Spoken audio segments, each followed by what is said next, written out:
In the week of March 26th to April 1st, we cover a variety of integral automotive history events, including the launch of Ford's Flathead V8, the legacy of Ferry Porsche, and the debut of Acura. A new episode of the Drive History podcast starts right now. It's time to cruise the highways and byways of the auto industry's past, present, and future. Join us in exploring the vehicles, people, events, and places that have shaped the way we move. This is the Drive History Podcast. Hello, and welcome to another episode of the Drive History Podcast. This is Brian Corey, and joined by my good friend Jordan Stead. What's going on, y'all? We are going to get right down to it this episode, covering March 26th through April 1st. And we're going to start off with something that might sound boring, but it actually affects so many people every single day. And these are the unsung heroes of automotive history. On March 26th, 1879, Othmar Ammann is born. He's a bridge engineer who designed the George Washington Bridge connecting Manhattan and New Jersey, as well as a whole host of other bridges and the Lincoln Tunnel. It is truly incredible to me that one person can be responsible for so much traffic. Truly. I can't believe that one person wasn't just in charge of it, but it's interesting how one person can basically, through the lens of history, take credit for all these things. Right. And those things include, as mentioned, the George Washington Bridge, the Bayonne Bridge, the Triborough Bridge, and the Walt Whitman Bridge. There are plenty of other ones. And to transition from bridge engineer to underwater tunnel engineer, hey, good work. Yeah, Othmar, quite the multi-talented engineer. Yeah. Moving forward, March 26, 1903, the first speed trials at Daytona Beach, Florida are held. Daytona Beach would, of course, later become home to NASCAR, and this just illustrates that it had long been a sanctuary for daredevils, truly racing on the sands of Daytona. It's where a lot of speed records were set, and as mentioned, where NASCAR was founded. I'm thinking we need to do an episode live from Daytona Ooh, one day. That would, yeah, preferably in the middle of winter. Yeah, people always talk shit about Florida, but I feel like the older I get, the more inclined I am to go and visit and do something fun in Florida. But maybe that's exactly how this always happens. The older you get, the more you want to go to Florida. Sure. I mean, I've had 2 days in Florida. One was a long layover, and interestingly enough, I just ran into a friend at the airport, and so I just got to hang out with them. But then they boarded their flight, and I was still at the airport. Sitting at the airport bar, this is probably a dozen years ago or something, and this woman comes up to me, and she's like, "Hey, Brian." And I was like, "Hey." And she's like, "How are you? How's it going? It's been so long." No idea who this person is.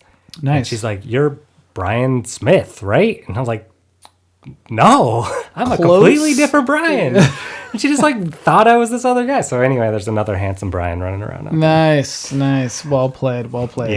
Yeah, my only real Florida moment here is I've been a bunch of times, but one time I went was for a work trip, and I stayed in a town called Celebration, Florida. Sounds fun. You'd think so. Look it up.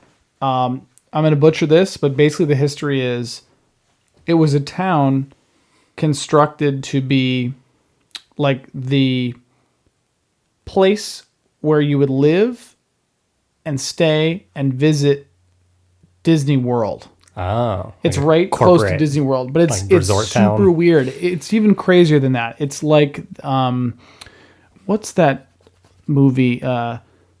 Like the Stepford Wives. Oh, sure. It's kind of got that same white picket fence, every house, perfect manicured lawn.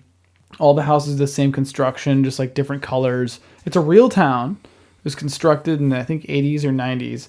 And then it fell into complete disrepair, and it was sold to a hedge fund company that still owns it to this day. And people still live there, but it's like walking through a Disney nightmare from 30 years ago. And it's the weirdest place I've ever been. So there's a movie called The Florida Project, It's probably this. Well, it's sounds similar but different. I haven't actually seen it, but it came out recently by a great director. I can't remember his name. He also directed Tangerine. Shot the whole thing on an iPhone. Yeah. But the Florida Project, and it's about like this little girl growing up next to Disneyland, but not being able to afford to, or Disney World, but not being able to afford to ever go, and creating her own world there. So I'm curious if it's something I don't like know. that. It's one of the weirdest places I've ever been. Well, I'll make sure not to go there. If I do go back to Florida, it'll be back to the Floribama. There you go. March 26th, 1932, Henry Leland, the founder of both Cadillac and Lincoln, dies at the age of 89. We've talked about Mr. Leland a time or two. I recommend going back. I think it was on the very first episode that we discussed his endeavors. Quite an accomplished automotive pioneer. March 27th, 1863. Henry Royce is born. You want to take a wild guess as to who his friend might have been? One Mr. Rolls. Henry Royce started his professional career as a paper delivery boy and would later go to school for engineering and start building prototype automobiles, one of which landed in the hands of Charles Rolls, who owned a car dealership in the early 1900s in the UK.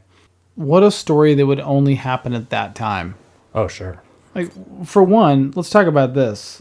Henry over here is a paper delivery boy and telegram delivery guy.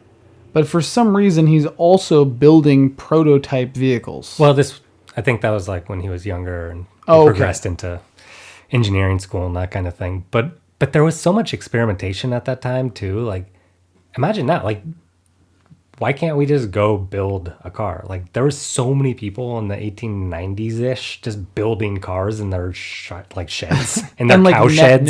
Net new cars. Yeah. Not like modifying an existing car. Right. From the ground up, just like casting an engine and, putting it on a wagon and building a car. So if we put a cold air intake on your Subaru Baja, does that count as us building a car? In 2024, yeah, for sure. Sweet. March 27th, 1982, Porsche completes the first 956. This was a Group C race car designed for the FIA World Sports Car Championships. I just left these in here because these whale-tail Porsches of the early 1980s are just, well, that's the wrong term. That's what they call some, I think, some of the like big 911s. But these huge, Porsche race cars, I love their designs. I don't know a lot about them. But props to the Porsche designers. As always. March 27th, 1986, Acura is founded as Honda's luxury brand. Have you ever owned an Acura? I haven't. We talk about this a lot. Well, I haven't, but I've always been kind of confused about why Acura was considered to be a luxury car. Like, I don't know, you look back at a lot of the Acuras and then the Hondas in the 90s, and there's, I don't know, to me, there's not a whole lot of difference to them. I think it was just a matter of, power seats, power windows, AC, like standard options. Right. And the Acura came out about the same time as like Lexus in like mid 80s. Lexus, I think Lexus came out in like 89, as Toyota's luxury brand. And so they were just branching out, trying to capture a different market. It's all marketing, isn't it? Yeah, although now that we're talking about it, Lexus feels historically much more like a luxury brand. I agree. To Toyota than Acura does to Honda for me. I agree. I don't know why that is, though. Yeah, I don't know either. Think about Lexus as a luxury brand. Yeah. Acura just seems like an expensive Honda. Yeah, and not quite sure why. Figure it out, Acura. March 7th, 1998, Ferry Porsche dies. He's the son of Ferdinand Porsche, who is considered the founder of Porsche, but Ferry was really the engineer at the time who developed the original Porsche 356/1, which was the first car to carry the Porsche badge. He initiated engineering and design of that vehicle while his dad was in jail for war crimes after World War II. And he would really carry the company there on after, I mean, Ferdinand died in the early 1950s, I believe, like before Porsche even built 3,000 cars. So he is the legacy in my mind of Porsche. Mm-hmm. Whereas his father also designed like the Volkswagen Beetle and a number of Mercedes vehicles. But when it comes to Porsche, in my mind, Ferry is the one to give the credit to. Mm-hmm. Also, no one's named Ferdinand anymore. That's too bad. I mean, have you ever met anyone named Ferdinand? Negative. Yeah. You gonna use that? Maybe. And on the completely other end of the spectrum, March 27th, 2002, Scion debuts at the New York Auto Show. Oh, so many things here. One, the XB is cool. The OG. The OG box toaster car. Box. Those things look so cool, slammed out on the ground with some little wheels. I mean, that was the purpose of those cars, was to, like, there were so many options to be had, and it was geared specifically towards young drivers. And it's like, what do you want to do to it? Right. Speaking of which, did you know that Toyota, aka Scion, put out the TC? You remember the TC, right? The little coupe. That was, I think, my least favorite, by the way. No, the XA was the worst. The TC was better. It went XB coolest, TC second coolest, XA or whatever it was last, far last. But the TC had a very, very rare option on it. It was a TRD factory equipped supercharger on the TC, and it bumped, TRD Toyota Racing Development. Yeah, yeah. What? And it was, guess how much horsepower it added? 75. Almost 60 horsepower to top it out at 200 horse for the TC. Okay. How crazy is that? That's fun. So like the stock TC had like 140, and then you slap that thing on it and you were at 200, which is kind of interesting to think about. 200 is kind of that magic number. You've got like the BRZs of today. Yeah. Well, now the new ones are 220, but like the original BRZs were 200. Yeah. Gen 1. You've got Miatas that have always hovered somewhere in the 150 to 200 range now, right? Yeah. Like 200 horse in a car that size is like, that's a fun car. Totally. Am I wrong that the 86 was originally a Scion car? You are not wrong. Yeah. From a Toyota. Yep. And they still make that. And they get like mad props. Like, I'm going to like listen to Spike Ferriston and those guys on Spike's Car Radio, and they just like test drive all the new cars, and they were talking about the new 86 and how they thoroughly enjoy it as like a fun car to drive. And they are 100% Porsche people, and drive all sorts of luxury, expensive stuff. And they're like, get a Toyota. Oh yeah, for sure. I owned a Gen 1 BRZ and it was amazing. But now that you bring it up, like the most interesting part about that car in particular is that it's Toyota was Scion, right? Or sorry, yeah, Scion was a Toyota brand. When that car first came out, there was a Scion FRS. That was the name of it. At the same time, the Subaru BRZ, same car, was rolled out. Right. Then Scion went away, right? The brand itself. And so then it became the Toyota 86. FRS, I believe. And then when it was in this new gen, there was still the Subaru BRZ, but then the Toyota version of it was renamed the 86. The 86, the FRS. Yeah, it's like, so it's had all these different names and 3 different companies all basically making the same car over the course of 10 plus years. It's so bizarre. That's so weird. Yeah. And is it still, you can still buy a Subaru version of that? Oh yeah. Why? I mean, I don't know. It's a Subaru engine, I think, in it. It is, yeah. Boxer, yeah. Huh. Yeah. And it's interesting because there were subtle tweaks depending on which car manufacturer had its name on it. So, like, back in the first gen days, there was a belief that the FRS had a little bit more of a tail-happy sort of attitude. And the BRZ was a little more planted and was a little more luxurious inside. So they all had like a little tweak depending on the company that truly had their name on the back of the car. Yeah. And there's also some really interesting special editions that came out back in the day in the first Gen 1 of the FRS and BRZ. And I guess at the same time, Scion FRS. There was like a Series 1, which was this all yellow car with a unique body kit. It had like a crazy 4-exit exhaust on it and kind of almost looked a little bit Ferrari-esque in a way. Someone's going to roast me for that, but it was really cool. They had this slate gray version. They've made, there's actually a really hideous, like almost like TRD Heritage Toyota version of it. It's all black and it has this like orange and yellow kind of classic TRD color scheme, like in decals on the side. They've had a bunch of weird one-off colors. The Hyper Blue was a series as well, and they're awesome cars. But yeah, it's been a really weird path. We've watched the renaming of them and the changing of hands and all sorts of stuff. With Subaru being Subaru, it's strange to me that they keep their name on this car. Yeah, and I remember, I don't know how different it is now with the Gen 1 versus Gen 2 of all these cars, but I remember reading that the Gen 1, when it was sold, the manual, because you could buy it in auto or manual. Right. The take rate was, I can't remember what it was. I think it was something like, people bought a lot more automatics than you would have thought they would have bought. And then in the new cars, in the Gen 2, far more people have bought the manuals. Don't quote me on that, but I've heard that stat. Probably because it's one of the last cars you can get with a manual. Yeah, that's true. And the new one's badass. I rented that on Turo and had an incredible time. Because I loved the Gen 1 and the Gen 2 is amazing. Beautiful car design, by the way. Just incredible car design. Yeah, it's gorgeous.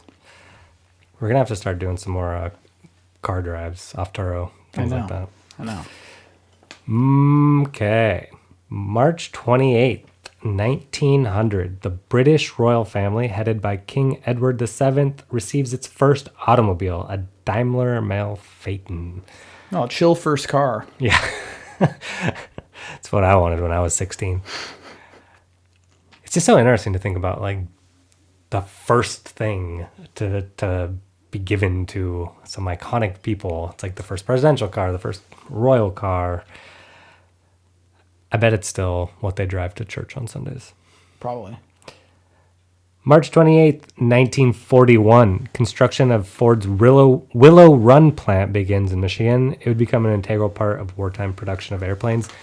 Interestingly, if I'm not mistaken, Ford started construction of this plant and never ended up producing a single Ford vehicle there because the war started and it went right into wartime production. And then after the war, I think that they leased the plant to Kaiser Frazer, which was a new car company that came out after the war.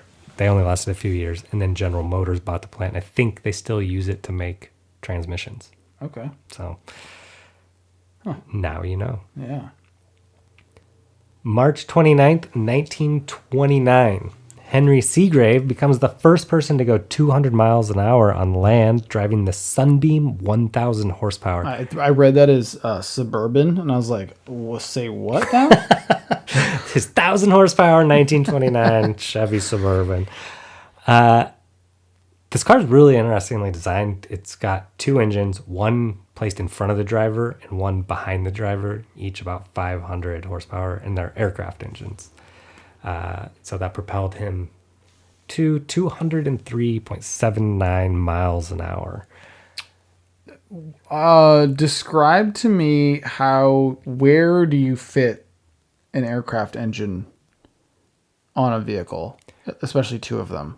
Well, this is a highly customized, if you think of land speed vehicles today, they're just like long and narrow. It's kind of the same concept. Okay. Early version, it's a little wider, still like four wheels, but it's like a thick, long car. Where's the afterburner on this thing going? Where's all this heat going?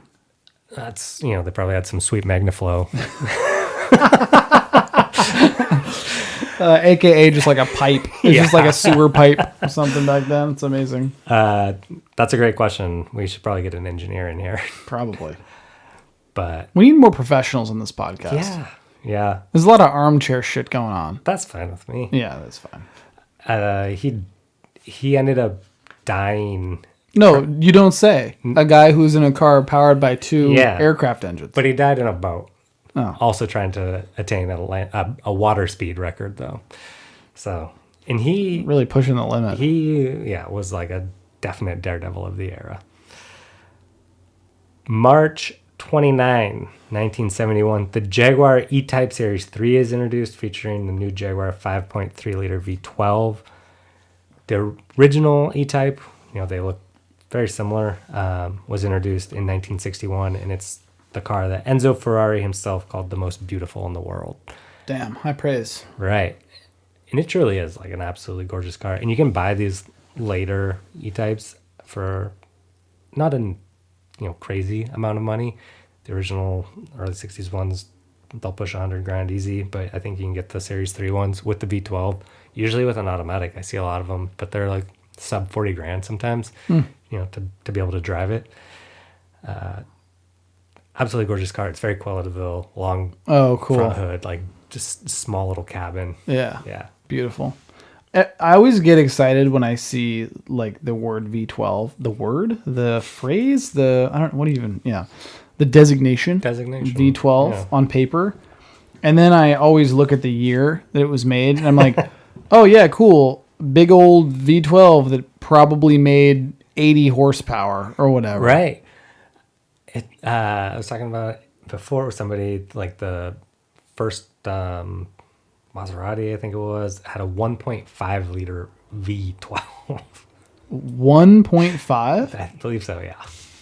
Wow. Doesn't make any sense. Yeah. Wow. We got more bridge stuff coming your way. Oh, here we go. March 30th, 1909, New York's Queensboro Bridge, connecting Long Island and Manhattan, opens. I don't know how many bridges there are in New York and Manhattan, but it seems like there's a lot. It also seems recent, doesn't it? 1909? Yeah. But I mean, cars were just starting to hit the road then. Have you ever driven in New York? I have not. I haven't either. I don't really want to. Yeah. I haven't been to New York in about 25 years, so. Damn. Which makes me sound old, but I was 9 then. Fair. I've been many times, but I have never driven. It's a taxi cab or train or walking city only for me. I see no value in driving there, as most people don't. Yeah, I mean, that's like the whole thing, isn't it? Yeah. Although maybe just like to really scare yourself shitless someday, you could just decide to rent a car and just drive through the city for a couple days. Yeah. AKA sit in traffic. Yeah, right. March 30th, 1968, at the New York International Auto Show, Chevrolet unveils its first mid-engine Corvette prototype, the Astro 2. So we all know the C8 is the first production mid-engine Corvette, but since the 60s, they had been toying with the idea. I think there was 3 other prototypes that came out, or 3 in total before the C8. I mean, this was primarily in the late 60s, early 70s that they were doing that. There was even a rotary Corvette. Oh, God. Yeah, they really put everything they could into the Corvette brand as a concept car. Speaking of armchair pro here, like many, when the C8 came out, I thought this was the first mid-engine Corvette. Well, it technically is. It is, as a production vehicle. But the history of engineers trying to make it mid-engined, I knew nothing about. Yeah. And it's crazy how long they've been talking about it and toying with the idea. Yeah, and it was, what's his name? Antov Zora, I forget. But there's an iconic Corvette engineer. I shouldn't even try and say his name. I sound dumb. But he pushed for that idea for a long time, and he was one of the original people who put a V8 in Corvette, because when it first came out, it was just a little inline 6. And they finally put a V8 in it, and he kept trying to revolutionize that car over and over and over. Now, hot take of the episode here. I kind of wonder if the Corvette had been a mid-engined vehicle all the way back in the 60s and beyond, how that would have changed automotive history. Especially American automotive history. Sure. Would the Viper have ever been made? Or in in the style that it was. Yeah, like, you know what I mean? Because by that time, when the Viper came out in the 90s, right, you would have thought the mid-engine Corvette would have had 30 years of development on it, right? Right. And it would have been so good compared to the Viper by that time that was brand new and front engined. Right. You would think that, you know, Dodge wouldn't even make it, right? They go like, oh, we can't beat this other thing, right? True. That's interesting. Yeah, and I mean, you know, a lot of the reasons that I feel like Corvette was stunted in its growth and development was just like the fuel crisis and emissions regulations and having to put a big bumper on a car, you know, things like that. But also I think that there was just an element of tradition within General Motors to just keep things the same. It worked, so why change it? But you're right. If they had given something like that the green light, I think that we would be driving a lot of different cars. Because even at that time, I think around the early 70s, the first like mid-engine Lamborghinis were coming out. Would Corvette ever like compete on that level? I mean, I drove a C8, you know, for several hours on streets, and it was an incredibly like well-performing vehicle, and like I can say that because I haven't driven that much stuff. Like it was like such a in-touch car for me, and just to get on the freeway and be going 100 miles an hour in 5 seconds and feel like I'm going 40, and to just like truly feel like what power is. I don't think that I've like had that in a vehicle at my fingertips before, and this was an accessible and remains an accessible sports car. You know, it's not crazy unaffordable for what it is, whereas a Lamborghini with the same amount of horsepower is 5 times as much. But you can only drive so fast. When you drove the C8, did you? Obviously, it was kind of a unique experience for you to drive something that new and that fast. Do you feel like you could tell that it was a mid-engine vehicle? Me personally, no, but that's just like a complete lack of experience driving vehicles of that nature in general, I think. Actually, I take it back because the sound of driving it, you know, all that noise is coming from behind you, which is interesting. And you're literally like inches away from the engine, like while you're at the steering wheel. It's like right at your ears. So I do remember that. I mean, this was a little while ago. But in terms of like performance, like if I drove a C7 and then a C8, like maybe I'd be able to tell the difference, but I don't get that many opportunities to pilot such fun vehicles. Sure. We'll say. Love a C7, by the way. Totally. Love them. I'm actually like a closet Corvette fan. Like of most of them. We need to get you out of the closet and into a Corvette. I don't know how to say that, but you know what I mean. Perfect. March 30th, 1998, Porsche delivers its last air-cooled model to its new owner, famed Porsche enthusiast and TV star Jerry Seinfeld. Of course. Of course he would get Who the else last would get that? 993. Yeah. Does he still have it? I don't know, but he probably has a billion other Porsches. So He has a Carrera GT. yeah. So, you know, I think that's all you really need. Him and Doug DeMuro. Yes. Shout out, Doug, by the way. What's up, Doug? Yeah, Doug, you want to be on our podcast? Maybe one day. We're not kidding. March 31st, 1932, Ford introduces the flathead V8. This is an iconic moment because it brought affordable power to the masses. You know, of course, there are V8 engines or V10 engines all around that time. Big, powerful cars that you could buy a Ford for a fairly affordable price and be able to outrun the cops pretty easy. And that's probably why these cars became a favorite of a lot of gangsters at the time. Clyde, of Bonnie and Clyde, actually wrote a letter to Henry Ford saying thank you for building the V8 because it was a perfect getaway car. What's the modern equivalent of that? Like, well, we don't have cool bank robbers. Well, cool is the wrong word, I guess, but you know what I mean.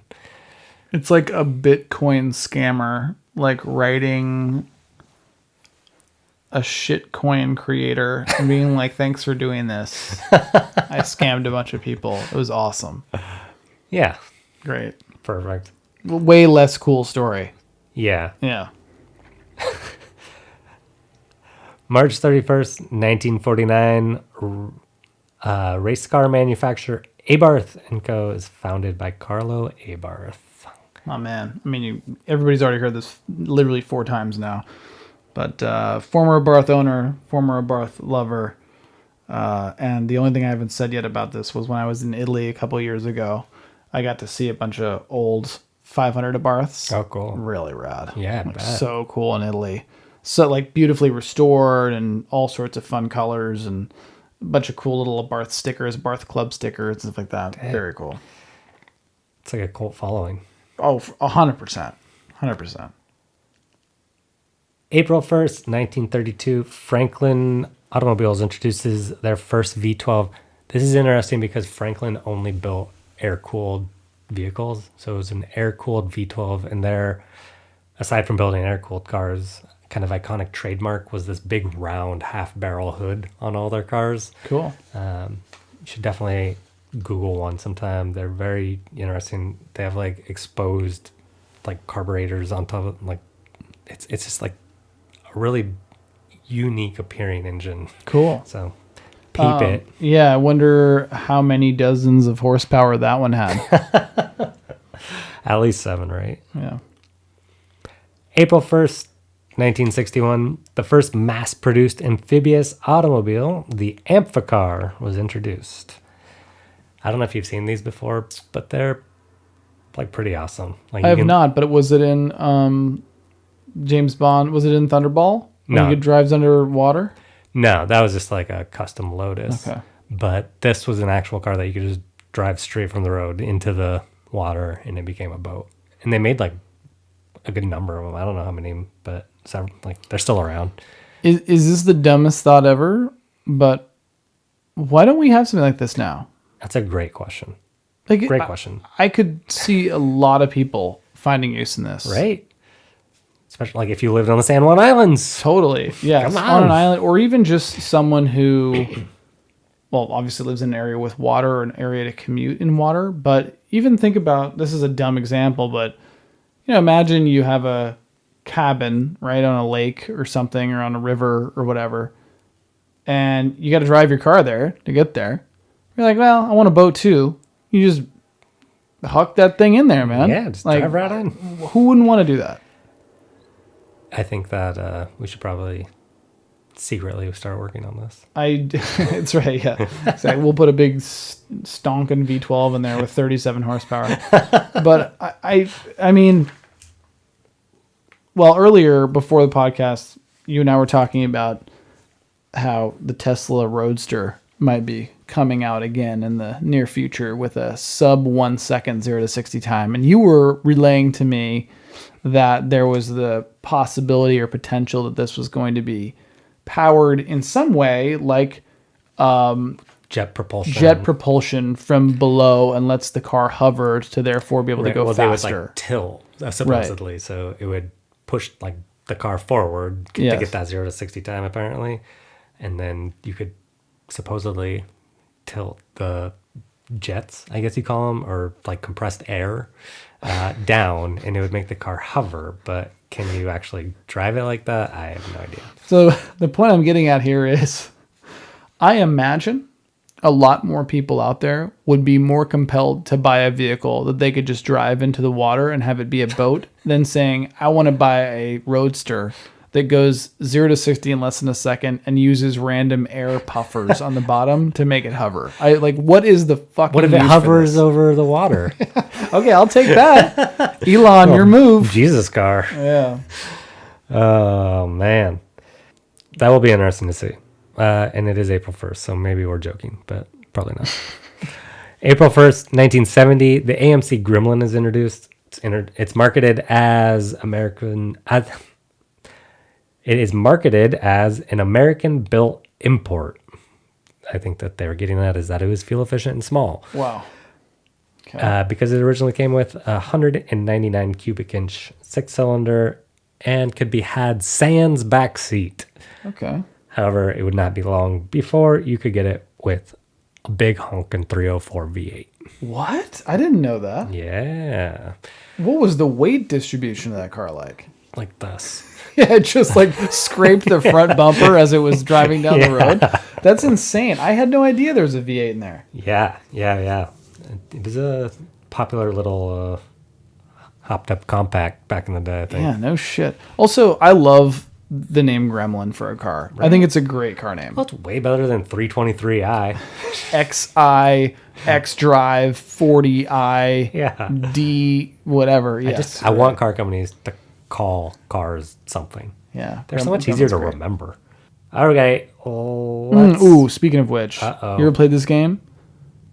Okay, so when you're on a road trip, this is not family friendly, but if you're on a road trip and you see RVs always have like really dumb names, you know, like the Whirlpool or like the Mountain Cougar or whatever, right? There's this game that my wife and I like to play along with some friends that have told us about this game in the past, where you put anal in front of whatever the name of the RV is. Perfect. So if you're not playing this game already and you're listening to this podcast, start playing it right now. You're in your car, start looking around, look at RVs, and put the word anal in front of the name, because there's nothing quite like seeing an anal cyclone ripping down the road or the anal lone wolf or whatever it is. Same but different. And I think my mom actually told me to do this. Nice. Which is odd. But she says after you read the fortune from a fortune cookie, add in bed. Oh, yeah. Classic. So... Well, and the reason why I was saying this is because we ran out of RVs on a road trip recently. Like, we'd seen every one. We're starting to see doubles and triples. Yeah. So I was like, let's expand this to car names. And that's why cars with names rather than numbers are so good, because there are just some absolute The Anal bangers out there. Gladiator. Oh, there's everything. The Anal Discovery, like the Anal Escape, the Anal Gremlin. Like, we are all over this. Anyway, we got to stop. We got to move on. This is Next getting one. weird. I think it's time to end this podcast. For good. April 1st, 1990, Nissan Europe and Nissan North America both launch, initiating Nissan's tripolar corporate management structure. Ugh. It was their idea to be able to address the needs of drivers in each individual continent, Asia, North America, and Europe. And that's just corporate structure at its finest. I was going to say, like, I feel like when you read it on paper, you're like, oh, that makes sense. Like, it's a good idea. Like, I'm sure it makes a lot of sense. But as someone who's worked in a number of corporate spaces, I can only imagine just how horrific that was to do business between the three headquarters in different countries and under the same label. It must have just been a nightmare, especially in the 90s. Oh, yeah, that was a snail mail. Yeah, I wonder who thought they were the Telegraphs. coolest. The Probably. first email. Well, let's see. The U.S. headquarters was in, I think it was Torrance, California, which I'm not sure where that is. Not coolest. Yeah. The Europe headquarters was in Amsterdam. Okay, cooler. And then I don't know where the Japanese headquarters was. Yeah, automatically the coolest. Yeah. Yeah. It's the OG. Yeah. These are just little bros. I guess so. That does it for this week's Drive History podcast. How do you feel about that? Good. Always a pleasure, y'all. Thank you for listening. Follow us, share us, holler at us, email us, listen to us wherever podcasts are able to be listened to. And we will see you on the next one. Till then, drive history every day. Bye.